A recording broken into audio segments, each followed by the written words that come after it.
ಅಡುಮರೋಳಿ ಶ್ರೀ ಮಾರಿಯಮ್ಮನ ನೂತನ ದೇವಾಲಯ ನಿರ್ಮಾಣದ ಅಂಗವಾಗಿ ಶಿಲಾನ್ಯಾಸ ಹಾಗೂ ನಿಧಿ ಕುಂಭ ಸ್ಥಾಪನೆ ಕಾರ್ಯಕ್ರಮ ಬುಧವಾರದಂದು ವಿಜೃಂಭಣೆಯಿಂದ ಜರುಗಿತು. ಕದಲಿ ಯೋಗೇಶ್ವರ ಮಠದ ಶ್ರೀ 1800 ರಾಜಯೋಗಿ ನಿರ್ಮಲನಾಥ ಜಿಯವರ ಶುಭಾಶೀರ್ವಾದದಿಂದ ಶ್ರೀ ವೇದನಾಥ್ ಜಿಯವರ ಉಪಸ್ಥಿತಿಯಲ್ಲಿ ಅಡುಮರೋಳಿ ರವಿತಂತ್ರಿಯವರ ಪೌರೋಹಿತ್ಯದಲ್ಲಿ ವಿವಿಧ ಧಾರ್ಮಿಕ ಕಾರ್ಯಕ್ರಮ ಜರುಗಿತು. ಶಾಸಕ ಡಿ ವೇದವ್ಯಾಸ ಕಾಮತ್ ಮಾತನಾಡಿ, ಊರ ಪರವೂರ ಭಕ್ತರ ಸಹಕಾರದೊಂದಿಗೆ ಶ್ರೀ ಮಾರಿಯಮ್ಮ ಕ್ಷೇತ್ರದ ಜೀರ್ಣೋದ್ಧಾರ ಪುನರ್ ಪ್ರತಿಷ್ಠೆ ಬ್ರಹ್ಮಕಲಶೋತ್ಸವದಲ್ಲಿ ಮಂಗಳೂರಿನ ಭಕ್ತರು ತೊಡಗಿಸಿಕೊಳ್ಳಬೇಕು. ದೇವಾಲಯಗಳು ಧಾರ್ಮಿಕ ಕೇಂದ್ರಗಳಷ್ಟೇ ಅಲ್ಲದೆ ಸಮಾಜದಲ್ಲಿ ಸೌಹಾರ್ದ, ಸಂಸ್ಕೃತಿ, ಆಧ್ಯಾತ್ಮಿಕ ಮೌಲ್ಯಗಳನ್ನು ಬೆಳೆಸುವ ಕೇಂದ್ರ.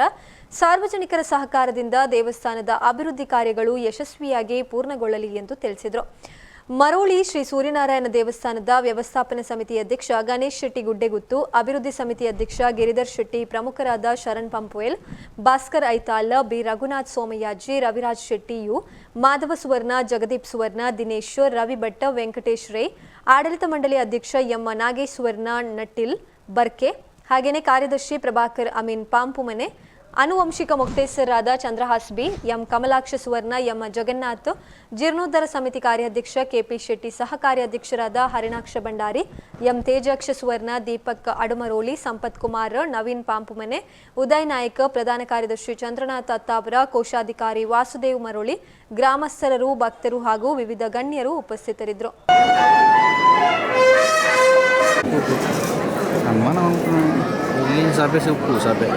Jadi masuk dalam ini.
Maroli Suryanarayana ದೇವಸ್ಥಾನದ ವ್ಯವಸ್ಥಾಪನಾ ಸಮಿತಿಯ ಅಧ್ಯಕ್ಷರ ಆಗಿನ ಶ್ರೀಯುತ ಗಣೇಶ್ ಶೆಟ್ಟಿ ಚಪ್ಪಗುಡ್ಡೆಯಿಂದ ಶಿಲಾಕಾಲದ ಶಿಲ್ಪಿಯಾಗಿದ್ದ ಶ್ರೀಯುತ ನಾರಾಯಣ ಮತ್ತು ಅಶೋಕ್ ಶಿಲ್ಪಿಗಳಿಂದ ನಮ್ಮ ಮಾತನಾಡುವ ಸಹಕಾರ ಈ ಮೂಲಕ ಮಾತ್ರ ಸಂಸ್ಥೆಯಿಂದ